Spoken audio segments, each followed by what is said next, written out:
Bienvenue sur Top Invest, la chaîne des top d'investissement. Ici, on parle essentiellement d'entreprises de qualité. Avons-nous une opportunité d'investissement sur Mckesson? C'est la question à laquelle on va essayer de répondre en se basant sur l'état financier de la compagnie. Ceci représente uniquement mon point de vue et non un conseil d'investissement. Donc, Mckesson, on en a parlé ici sur la dernière vidéo. Je pense que c'était la vidéo concernant le top 5 ici le top d'actions selon Warren Buffett ici. Donc, on avait remarqué ici qu'il y avait des actions Mckesson dans son portefeuille, si je ne me trompe pas. Je pense que c'était ça. Bref. Alors, excusez-moi si ma mémoire n'est pas bonne. Mais ici, c'est une compagnie que moi, j'aimais bien. C'est une compagnie dont on a parlé ici, je pense, au mois de février de l'année. Je peux top 3 actions. Je vais mettre Top Invest. Top Invest. On en a parlé au mois de février 2021. J'ai parlé de 3 entreprises qui exerçaient à peu près dans le même secteur d'activité, donc qui est le top 3 actions à acheter en février 2021. Ça ne veut pas dire que vous allez les acheter, c'est juste c'est juste de l'information ici, c'est juste par rapport au titre. Donc c'est une vidéo qui date du mois de février 2021, donc je pense que c'est la première ou la deuxième vidéo de la chaîne ici. On avait parlé des 3 entreprises qui exercent dans le même secteur d'activité, qui sont Mckesson, Cardinal Hill et Amerisource-Bergen, qui sont en gros pas des grossistes, mais comment on les appelle je dirais des grossistes en fait en termes par rapport à leur enfin pas à leur taille mais par rapport à leur industrie ici. Donc en fait on va faire simple. Entre Sanofi et la pharmacie, il y a quelqu'un au milieu qu'on appelle généralement le middleman, d'accord? Donc c'est le grossiste. Donc Sanofi vend les médicaments directement aux grossistes. Et le grossiste se charge de redistribuer ces médicaments-là sur le territoire. Donc, c'est essentiellement de la logistique. D'accord? Donc, qui dit logistique ici, c'est un peu comme un UPS, mais du camion uniquement. Donc, il livre uniquement aux hôpitaux, il livre aux centres de santé, il livre aux pharmacies. D'accord? Donc, ils sont 3. Et pour entrer dans ce secteur d'activité-là, il faut un permis. Donc déjà, en termes de régulation, ici, c'est un monopole ici naturel, donc c'est un actif intangible ici. Mais en plus de cela, vous avez ici les coûts de production doivent être les plus bas du marché.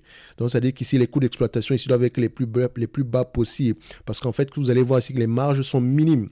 Je pense que c'est à cause de cette entreprise que j'ai arrêté de croire que c'est parce que vous avez de grosses marges que vous avez forcément un avantage compétitif. Ici, les marges ne sont pas énormes, mais le fait que l'industrie ici soit assez concentrée, donc c'est un oligopole. Il y a très peu de compétiteurs, donc ils sont 3. Le fait que le marché soit très concentré ici nous permet ici de pouvoir à peu près s'attendre à des bénéfices nets à peu près stables dans le futur parce qu'il n'y a pas de concurrence par rapport au prix. Il n'y a pas d'avantage à faire une concurrence ici par rapport au prix. En supplément de ça, ces entreprises ont une particularité, c'est qu'elles peuvent se permettre de prendre un produit à crédit, de le vendre avant de payer. Donc, c'est-à-dire que si une compagnie comme Sanofi me vend des médicaments, ils me vendent ces médicaments à crédit, d'accord? Moi, je les achète, moi, Mckesson, je vends le médicament avant de repayer Sanofi. Donc, c'est-à-dire que techniquement, la trésorerie, j'en ai toujours, d'accord? Donc, généralement, c'est quand vous voyez un détaillant, d'accord, on va le dire comme ça, un détaillant, un grossiste atteindre ce niveau-là, ça veut dire qu'il a un avantage compétitif. Ça veut dire que il a, les compagnies comme Sanofi, Johnson & Johnson ont confiance en elles. De toutes les façons, elles n'ont pas le choix. Si elles veulent distribuer leurs médicaments aux États-Unis, elles passent obligatoirement par cette compagnie-là. Mckesson, c'est 3 compagnies. Mckesson, Amerisource-Bergen et Cardinal Hill. Donc, on revient ici parce que l'action a connu ici un très grand succès en 2021, mais il faut jamais en rappeler quelque chose. C'est peut-être le moment de parler d'une compagnie comme 3M. En fait, cette compagnie avait à peu près le même problème. Pour ceux qui ont connu la crise des opioïdes aux États-Unis, toute cette période-ci c'était une période morte. D'accord? Parce qu'il y avait un procès qui était en cours, etc. On parlait de dizaines de milliards à payer, mais les responsabilités étaient étaient partagées, parce qu'elle était essentiellement grossiste ici. Donc, c'est-à-dire que son tort, c'est de ne pas avoir alerté le gouvernement américain que les volumes étaient de plus en plus élevés. C'est tout. Maintenant, il faut également prendre en considération que le fabricant de médicaments, on prend par exemple, en l'occurrence, les laboratoires Purdue Pharma, eux, c'est eux les vrais coupables à la fin de la journée. Il y a eux les coupables, il y a également les pharmacies, il y a également les docteurs qui ont prescrit ces médicaments-là, ainsi que les pharmaciens les pharmaciens, je dirais certains, on va le dire comme ça, mais c'est plutôt les laboratoires qui ont été condamnés. Pourquoi? Parce que ces laboratoires-là ont ce qu'on appelle généralement des vendeurs, des salesmen, donc qui se déplacent, aller rencontrer les docteurs, etc. Donc c'est eux qui proposent ce genre de médicaments-là. Et les docteurs sont responsables aussi de prescrire le médicament adéquat aux clients. Or, ici, c'est devenu un véritable business ici. D'accord? Donc, vous avez vu qu'entre 2000, à peu près 2016 et 2020, l'entreprise n'a presque rien fait du tout. Pourtant, les bénéfices nets par action augmentaient année après année. Donc, c'est pour ça que je vous dis ici, prenez en considération les bénéfices nets par action. Regardez cette compagnie ici. Alors, enlevons le prix. Toute cette période-ci, elle a souffert, hein, entre 2016 et 2020. Je dis bien entre 2016 et 2020, elle a souffert. Qu'est-ce que vous constatez? Revenus augmentent. Parfait. Est-ce que le gross margin reste à peu près stable sur cette période-là? Est-ce qu'on a un gross margin qui est stable? Le gross margin est décroissant. OK? Là, on doit se poser des questions. Pourquoi est-ce que le gross margin est décroissant? Mais prenons en considération le gross margin dans son ensemble avec, par exemple, l'EBIT. Si le gross margin est décroissant et que l'EBIT reste à peu près croissant, c'est correct. Ici, on constate que l'EBIT est également décroissant. OK. Quand on arrive maintenant au niveau de l'EBITDA, qu'est-ce qui se passe ici? On regarde la marge d'EBITDA ici, on constate également qu'on a une certaine décroissance. Parfait. Donc, enfin, je dis parfait, mais ça peut prêter à interrogation. Mais quand on regarde dans l'ensemble ici, quand je dis une certaine décroissance, parce qu'il faut qu'on remette les choses ici, parce que ça peut être... Voilà. Là, on est à 2,47%. Ici, on se retrouve à 1,40%. Pourtant, le revenu augmente de plus en plus. C'est-à-dire qu'on sacrifie de plus en plus les marges brutes pour augmenter le revenu. D'accord? Ça peut être une technique commerciale également. Mais quand on prend en considération, par exemple, l'augmentation des free cash flow, on va prendre les free cash flow ici, et les net income, d'accord? Je les mets ici côte à côte, free cash flow, net income, on les met sur le même graphique. Qu'est-ce qu'on constate ici? On constate que les net income, ce n'est pas la meilleure manière de regarder la rentabilité de cette compagnie, c'est avec les free cash flow. On constate ici que les free cash flow ont tendance ici, vous remarquez ici que les net income diminuent, la marge brute diminue, mais les free cash flow qui sont aux alentours de 3 000 ont tendance ici à être à peu près stables. D'accord? Le revenu est de plus en plus élevé, mais les marges sont de plus en plus stables. OK? Donc, ça peut être une technique commerciale ici utilisée pour à peu près apprendre des parts de marché. OK? Mais ce qui m'intéresse, c'est de me voir à peu près que les marges sont stables. C'est-à-dire, quand je parle des marges ici, que l'entreprise ici rapporte à peu près la même somme au minimum année après année. OK? La même somme au minimum. Donc, c'est pour ça qu'il faut généralement regarder les rapports, les états, les ratios dans leur ensemble. Ne pas juste se fier au fait que le gross margin diminue, l'EBITDA diminue, comment on appelle ça? l'EBIT, donc le bénéfice opérationnel également diminue. Non, il faut regarder dans son ensemble. Est-ce que le free cash flow diminue ou reste stable? Ici, on a une stabilité des free cash flow. OK. Donc, en termes de revenus ici, si on prend ici en considération je prends ici en considération les free cash flow actuels, on va faire simple. Hein. Donc, enfin, essayons d'utiliser la technique qu'on prend soin d'habitude pour ne pas vous mêler les pinceaux. Donc ici, on a à peu près 272 milliards en termes de revenus. Les analystes s'attendent à peu près à voir combien ici. Ils s'attendaient à peu près à voir en mars 2023, parce que son année se termine en mars. Ils s'attendent à peu près à voir 276 milliards. OK. Je vais mettre 276 milliards ici. Donc, c'est-à-dire que je prends mon tableau ici, je mets ça, et je vais mettre ici le 276 milliards. 276 billions. Maintenant, croissance du revenu, je mets 0. Même si on a une croissance des revenus, si regardez, depuis plusieurs années, on a une croissance des revenus. On prend ça ici en considération. On met là. Et sur les 10 dernières années, nous avons quoi? Nous avons à peu près 8% de croissance, 5 dernières années, 6%, 3 dernières années, 7%. Donc, on a une assez grosse croissance ici, mais la croissance également ici est due à quoi? Acquisition ou de manière organique? Vous allez voir ici qu'on faisait beaucoup d'acquisitions. Ici, on en fait, mais de plus en plus petit. Donc, en tout cas, depuis 2019, on n'a pas fait d'acquisition ici, mais sinon, avant toute cette période-là, on faisait énormément d'acquisitions. Donc, c'était essentiellement une croissance ici par acquisition pour à peu près consolider le secteur d'activité. Donc, je pense que maintenant, le secteur étant consolidé, c'est le moment de prêter attention de plus en plus à la rentabilité future. Donc, on regarde maintenant je ne prendrai pas la croissance ici des revenus, je mets ici 0. Il y en a, mais c'est juste à titre d'information, on met ici 0 pour le moment. En termes de free cash flow, ici, on a à peu près 13 analystes qui suivent le dossier ici. On va regarder ici les marges nettes, d'accord, les marges nettes et les free cash flow, on va voir à peu près où est-ce qu'ils s'en vont. Alors, on prend les deux ratios ici. On constate ici que les marges nettes et les free cash flow auront tendance à aller aux alentours de 1,3%, 1,2% dans le futur. OK? Quand je prends ici en considération ce que l'entreprise rapporte en date d'aujourd'hui, qu'est-ce que je constate? Donc, on met ratio ici. OK? Donc, je prends les ratios là et je viens mettre ici. Je vais prendre ici par exemple sur les 12 derniers mois, afin qu'on ait quelque chose qui ressemble à peu près à ce qu'on a présentement. On met sur les 12 derniers mois ici. On regarde à peu près ce qu'on obtient. Alors, on va attendre quelques instants afin que ça charge ici. Donc, l'essentiel ici pour moi, c'est de regarder quelles sont les marges que je devrais prendre à peu près pour ce genre d'entreprise ici. Je pourrais prendre les marges ici directement, comme je pourrais également prendre les free cash flow en termes de volume, parce que le volume est à peu près stable année après année.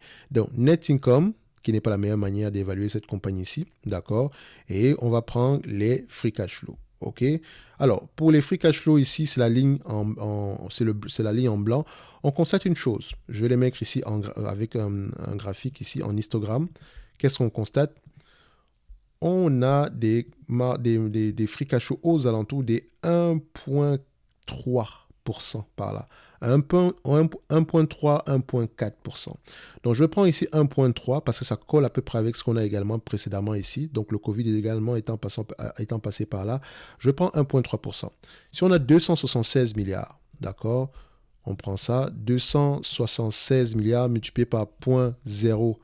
Il faut également voir que peut-être ici, le fait que les coûts de transport augmentent, le prix de l'essence augmente également ici, ça peut peser gros parce que c'est essentiellement de la logistique, il faut faire attention ici. Donc les coûts de l'énergie, s'ils augmentent, ça va peser gros sur les coûts également. Donc on regarde ici, on a à peu près 3 milliards 588 millions. 3 milliards 588 millions. Moi, je pense même qu'on a à peu près 4 milliards ici. Mais si je pense qu'on a, parce qu'on peut regarder ici, quelle est la moyenne des free cash flow ici. On va juste vérifier ça. On va prendre la médiane, d'accord? La médiane des free cash flow sur les 3 dernières années, on a 4 milliards sur les 3 dernières années. Sur les 5 dernières années, on a à peu près 3 milliards 998. OK? Sur les 10 dernières années, nous avons à peu près 3 milliards 380. Donc, en prenant en considération ici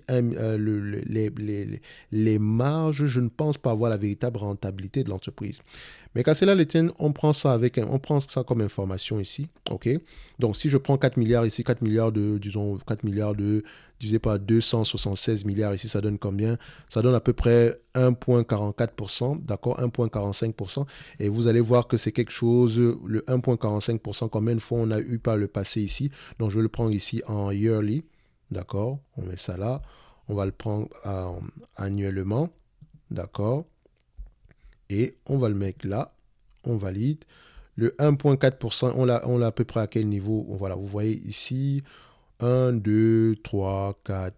Donc, en partir de 2021-2022, les coûts de l'énergie augmentent ici. Donc, ce qui veut dire qu'il y a une pression à la baisse au niveau des marges ici, d'accord? Mais c'est de manière temporaire. Dans tous les cas de figure, je vais prendre ici 3 milliards, le 3 milliards, voilà, c'est combien? 3 milliards 588. OK.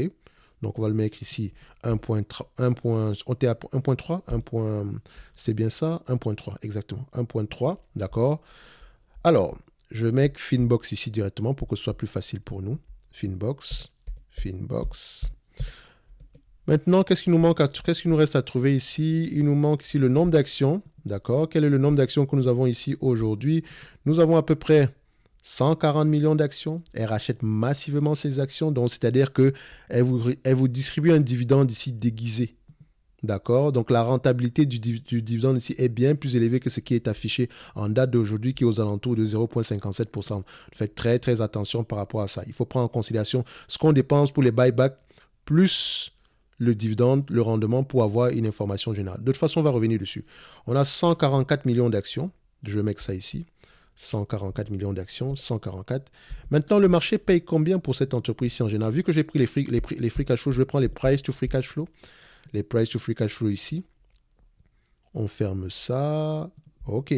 Donc, je mets la médiane ici. On va là. Et voilà. La médiane ici, sur les 20 dernières années, le marché paye 13 fois les bénéfices.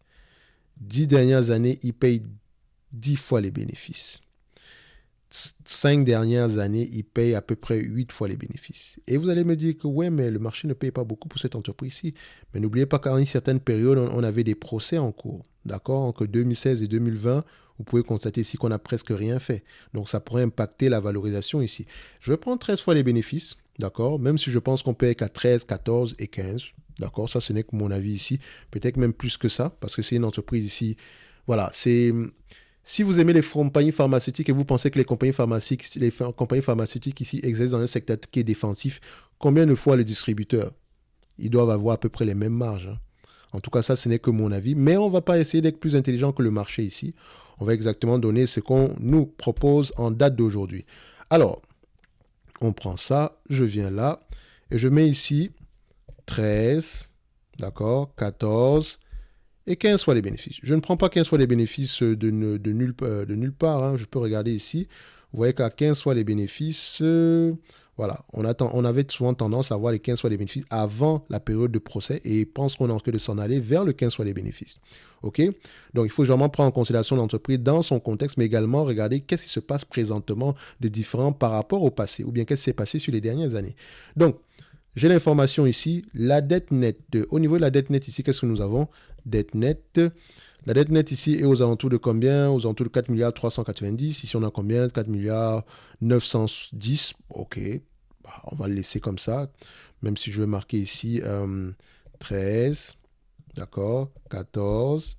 OK. Et 15. On met ici combien? On va avoir à peu près 4 milliards 390. 4,39. C'est l'information qu'on a ici aujourd'hui pour le moment. Donc, qualité de dividende, on va y revenir. Alors, 1,3% de 276 milliards, ça donne combien? 1,3% de 276 milliards, ça donne 300, pas 300, ça donne 3 milliards 588. 3 milliards 588. À 13 fois les bénéfices, on a une valorisation à 294 $. À 14 fois les bénéfices, on a une valorisation à 319 $. Et à 15 fois les bénéfices, on a une valorisation à 344 $ l'action. Ce qui me pousse à dire que l'entreprise ici aujourd'hui est correctement évaluée. Enfin, avec les multiples actuels. Et je pense même qu'on pourrait même être sous-évalué à la limite. Dans le sens où, vu que les multiples ne sont pas élevés ici, le marché aura tendance à payer à peu près quelque chose comme, voilà, on va prendre ça ici. Hein. Quand on vous achète à 15 fois les bénéfices, moins la dette nette, en fait, en réalité, on vous achète à peu près à 6,6%. Ce qui est déjà intéressant. Et ici, je n'ai pas pris en considération la croissance qui est aux alentours de 3% en montant. Même 5, je pense même qu'on est aux alentours de 5% en montant pour la croissance. OK?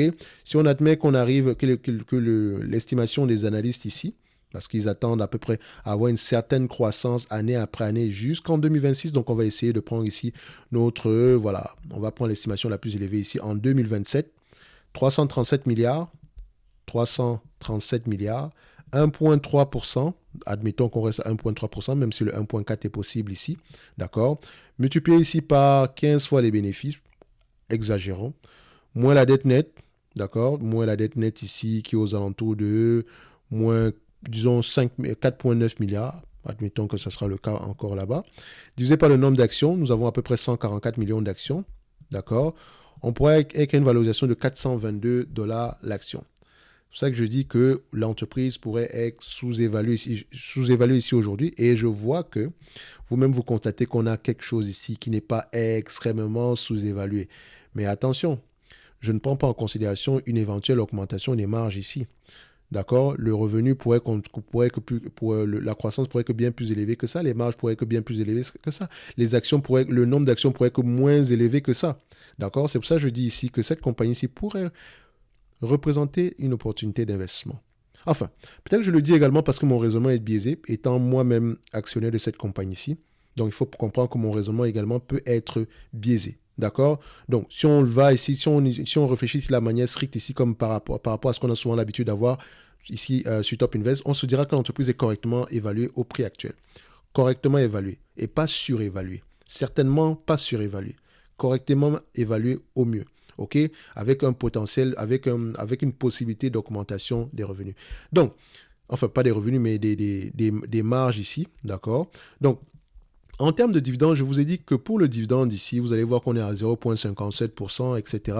Mais si l'entreprise vous distribue la totalité, d'accord, la totalité ici de ce qu'elle verse pour les buybacks, plus ce qu'elle verse pour le dividende, vous avez un rendement de combien? Devinez. vous avez un rendement moyen aux alentours de, en date d'aujourd'hui, c'est 7%. En moyenne, c'est 5%. Donc, le véritable dividende de cette compagnie, c'est aux alentours de 5%. Je vous le dis. Je pense même qu'on peut mettre aux alentours des 7% par là. D'où ici, c'est pour ça que je ne fais que dire que cette compagnie-ci est sous-évaluée. D'accord?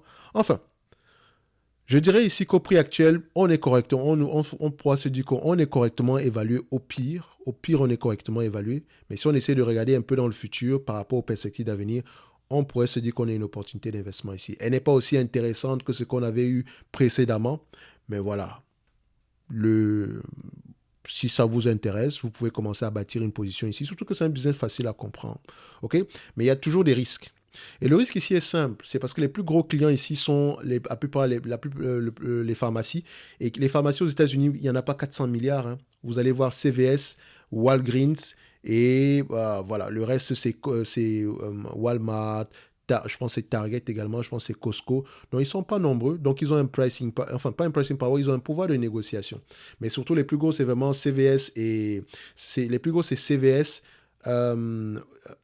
Walgreens et Optum RX qui appartient, je pense, à United Health. D'accord? Donc, ceci n'est que mon avis et non un conseil d'investissement. Je pense qu'en date d'aujourd'hui, cette compagnie ici est correctement évaluée. Donc, si on avait ici une entreprise et que vous reversez la totalité ici des bénéfices nets ici en dividende, donc les bénéfices nets, les free cash flow ici estimés, si on vous reversez la totalité ici en termes de dividendes au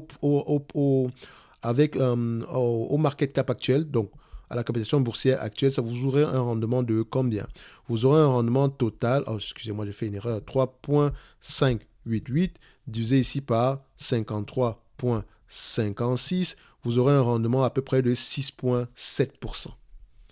Et ça ne prend pas en considération l'éventuelle croissance future. Ici, on a 6,7% en date d'aujourd'hui. Et vous avez vu que le revenu augmente. Mais les marges augmentent, le revenu augmente, mais les bénéfices, les free cash flow restent à peu près stables. D'accord? Il faut comprendre pourquoi est-ce que c'est le cas. D'accord? Je vous laisse aller chercher. Peut-être qu'on vous donnera la réponse sur une prochaine vidéo ici sur Mac et Son. D'accord? Donc, mais voilà, pour vous dire une chose ici, regardez surtout, questionnez la propension, le pourcentage de produits entre les médicaments comment on appelle ça? Les médicaments de spécialité, d'accord? Et les médicaments et les génériques. Donc, vos revenus peuvent être élevés parce que vous avez plus de volume en termes de générique ici. D'accord? Ce n'est pas forcément... Et les génériques ici ne margent pas de façon très élevée. Et il faut également voir qu'aux États-Unis, ici, il y a un combat ici au niveau de la baisse des prix des médicaments parce que c'est littéralement très, très élevé. D'accord? Les médicaments coûtent cher aux États-Unis. En tout cas, si vous n'avez pas de mutuelle, si vous n'avez pas d'assurance ici, c'est compliqué, ça va être compliqué pour vous. En tout cas, ceci n'est que mon avis sur Mac et Son. Je pense qu'on est correctement évalué ici. Sinon, sous certaines conditions, on a peut-être quelque chose d'intéressant au prix actuel. Et comme je vous l'ai dit, n'oubliez pas, mon raisonnement également peut être biaisé ici. De toutes les façons, mon prix d'acquisition est tellement bon qu'à la fin de la journée, qu'on soit correctement évalué ici ou légèrement surévalué, moi je pense que je ne vends pas ma position du tout. Je campe sur mes positions. D'accord? Je ne ferai pas la même erreur que celle que j'ai faite avec Apple. Pour le moment en tout cas. Donc, on va se donner rendez-vous sur la prochaine vidéo et d'ici là, portez-vous bien. Merci.